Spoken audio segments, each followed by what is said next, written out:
Hi, I'm an Australian living here in Belarus, and here are three things that I think are really cute and nice, and I really like them about Belarusian culture, and it kind of makes things feel a bit more homely, a bit more friendly, a bit warmer, emotionally warmer. One is the door etiquette. Where's my finger? The door etiquette, right? Holding door etiquette. Let me give you an example. So you see here, this is one layer of doors.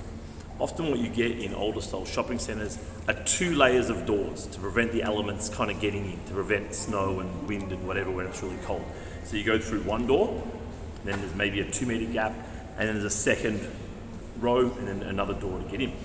And it's just a random example. The other day I was with a buddy of mine and we were walking into this kind of old Soviet style shopping centre. And this really big, jacked Belarusian dude was in front of us, massive muscles, tats, whatever, and he was in front of us and he opened the door for us to get through. I'm like, well, thank you, sir. It's very kind of you. So just whatever, spasibo bolshoye. Walk through, he's like, pожалуйста, walk through. And then I was the first one through, my friend came with me, and we're both guys, right? So he's not like doing it because one's a girl or something, he's just doing it out of general social etiquette. And I'm first at the door and I'm like, well, I can't just open the door and walk through. I've got this other guy coming as well who just opened the door for me. So I want to open the door and reciprocate, right? So I opened the door, my friend went through, and the Belarusian guy didn't really want to go through. You'd see he was hesitant, right? And like, pожалуйста, like, you know, you're welcome, please. And then he walks through and he got so happy. He's like, spasibo, spasibo. And then he switched into English and said, thank you. And it was like, an interesting experience because, look, holding the door, it doesn't mean anything. On the surface, it doesn't mean anything. On the surface, it's a trivial act of holding the door. Who cares, right? But no. It matters. It actually matters. Because what happened inside of me at that point is that I felt a connection with another human being. We were in the same space, living the same life, helping each other. Again, it's very symbolic. You know, it's only symbolic, but it is symbolic. That's the point. And I felt like, oh wow, we're not just two random people. We actually help each other on some very low level thing. And of course, this psychology can affect you over time, and it makes you feel more connected with the people around you. So these little etiquette things turn out are really important. And I notice this around the world as all traditions are kind of wiped off with this mass kind of individualism kind of thing, just literally annihilating all cultures. And the youth of every country saying, why should I have to do that? That's just something dumb my parents did. It's just some dumb tradition. I don't need to do that. It's dumb.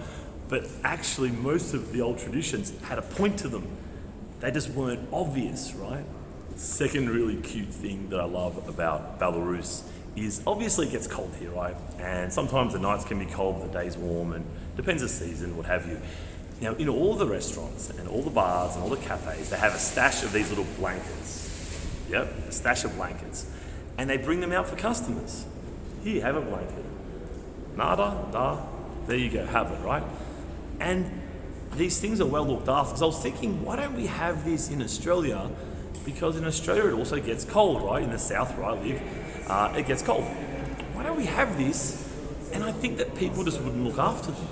I think they'd get trashed, maybe even stolen over time. Not to make Australians sound like bad people, but they're probably not as careful as Belarusians are on average, even though we are generally quite nice and honest and good people for the most part.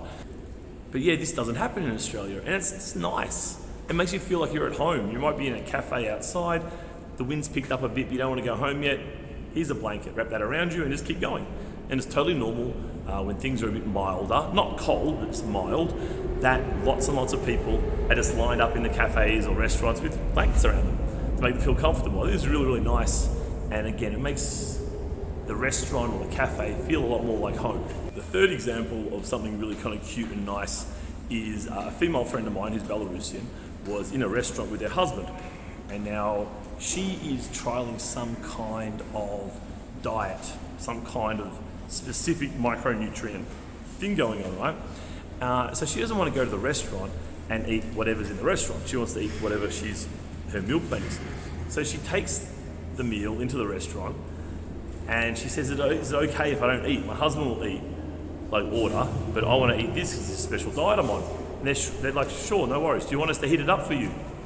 and they put it in the microwave and heat up her bought-in meal for her, right? While the husband orders his meal. Now this is just like nice, you know? Now of course it's not viable for everybody to do this, and if everybody started doing this, it'd be a financial disaster for the business, of course. But just on this occasion, she was able to do this and there was no problems, and they even heated up the meal for her. And it's like, this is like nice. So I'm in Komal at the moment, and I just want to show you my meal. This is a very typical Belarusian restaurant. Most of the stuff is prepared and sitting there, and then you pick what you want. It's kind of like a buffet, but you're served the buffet. All right, so this is my lunch.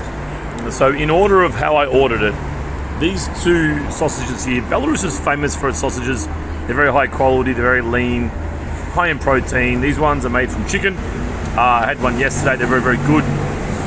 Next stop is, this is kind of like a chicken Kiev, but it's like it has cheese, and then like a garlic with cheese rather than garlic with butter.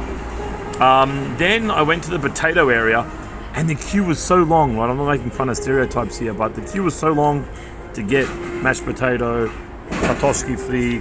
I'm like, stuff it, I won't get it. I'll get a dessert, a nice chocolate slice here. Good.